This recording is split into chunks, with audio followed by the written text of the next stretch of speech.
नमस्ते, म कुमार गजल तेज फिकल सिन्त्री युट्युब च्यानलबाट फरक प्रस्तुतिका साथ उपस्थित भइसकेको छु। हजुरले यो भिडियो अन्तिमसम्म हेरेर लाइक, कमेन्ट, शेयर, सब्सक्राइब गरेर नभुल्नु होला।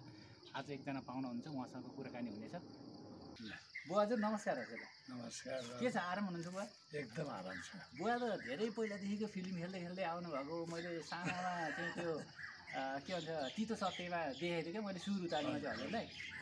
अनि एकदम पहिलेदेखि एकदम राम्रो लाग्थ्यो क्या हजुरले गरेको एक्टिङहरू होइन। अनि हजुर चाहिँ कति वर्षको उमेरदेखि कलाकारिता लाग्नु भएको, कलाकारितामा लाग्नु भयो? मैले बाबु मेरो कलाकारिता बन्ने रहर चाहिँ बच्चैदेखिको हो। हजुर अब न तान्ने मान्छे पाएँ न घच्याउने मान्छे पाएँ। अनि आफैले हर प्रयास गरेर बारीको पाटातिर नाटक गर्थेँ। त्यहाँबाट 35 सालतिर के अरे राष्ट्रिय नाचघरमा छिर्यो। त्यहाँबाट नाटक खेल्दा खेल्दै अनि 2042 सालमा एनटिभी स्थापना भयो। अनि त्यही बेलादेखि टेलिसिरियल, ठुलो फिल्म, सर्ट मुभीहरू खेल्दै आएँ। 2042 सालदेखिको। हजुर त्यतिखेर कति वर्षको हुनुहुन्थ्यो? म 40 वर्ष थिएँ। 40 वर्षको उमेर चाहिँ जस अलिकति त्यतिखेर लगभग हाम्रो उमेर त यसो नि भाउ। हजुर मेरो घरको परिस्थितिले गर्दा हजुर मैले फुर्सद पाएको थिइनँ। हजुर अब फुर्सद त कहिले जागिर भन्यो कहिले के भन्यो गर्दा पाएको थिइनँ। अनि म गाविस सचिवमा जागिर खाएँ। यसो मौका मिलाएर सुटिङमा हिँड्ने गर्थेँ। त्यसरी धेरै सङ्घर्ष गर्नुभयो नि कलाकारिता पनि त्यतिकै सजिलो आउनु त छैन, आउन त पाइन्न होइन र? गरेँ बाबु, धेरै सङ्घर्ष गरेँ। अनि हामीले गरे जस्तो दुःख त अहिलेकाले कहाँ गर्छन्? हजुर अहिलेकामा त अनुशासन पनि छैन, इमान्दारिता पनि छैन, अनि कर्तव्य के हो भन्ने पनि थाहा छैन, खालि कलाकार बन्ने।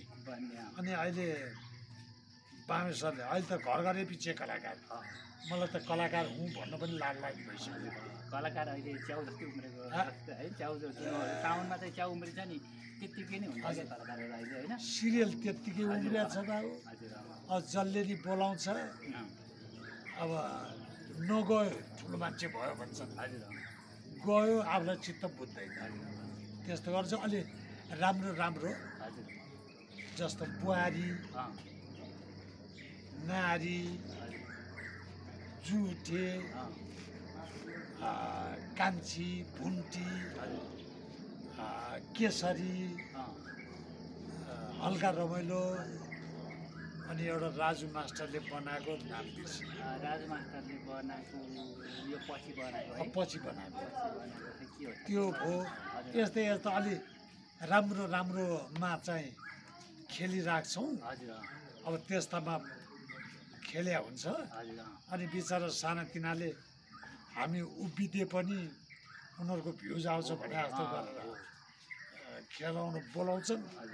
नगइदिए उनीहरू रिसाउने, गइदिए आफू रिसाउने। ठिक छ, अब त बुवा त यसो विश्राम लिने बेला पनि भयो, बुढो पनि हुनु भइसक्यो। कति वर्ष हुनुभयो अहिले?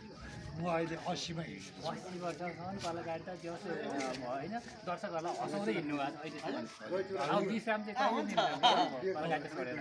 यसो महाराज, विश्राम भने यो कलाकारिताबाट विश्राम लिने भने चिता गएको दिन यो हात खुट्टा चलुन्जेल, जेलले सकुन्जेल कलाकारिता चाहिँ मेरो भगवान जस्तो भएको हुनाले मलाई चाहिँ कलाकारिता छोड्नु मन लागेको छैन।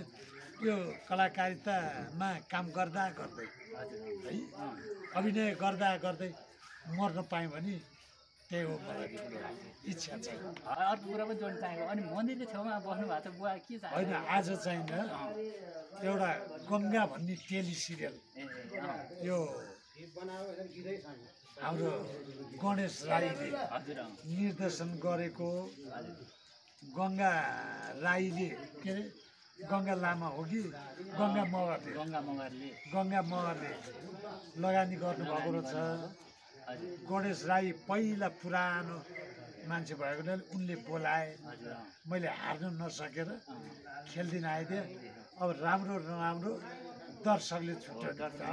हजुरले खेलिसकेको ठाउँमा नराम्रो भन्ने हुँदै हुँदैन। यो गङ्गा भन्ने सिरियल राजकुमार लामा चाहिँ क्यामेराम्यान छन्, हजुर गणेश राई चाहिँ निर्देशक, अनि प्रोड्युसर चाहिँ गङ्गा मगर हुनुहुन्छ।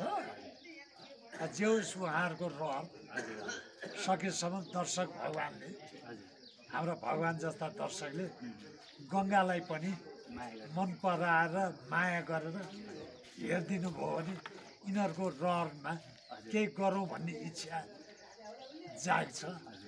उहाँहरूको दर्शकको हौसला पाएर केही गरौँ भन्ने अगाडि बढ्न सक्छ। हस्, हजुरलाई धन्यवाद, समय दिनुभयो है। हस्।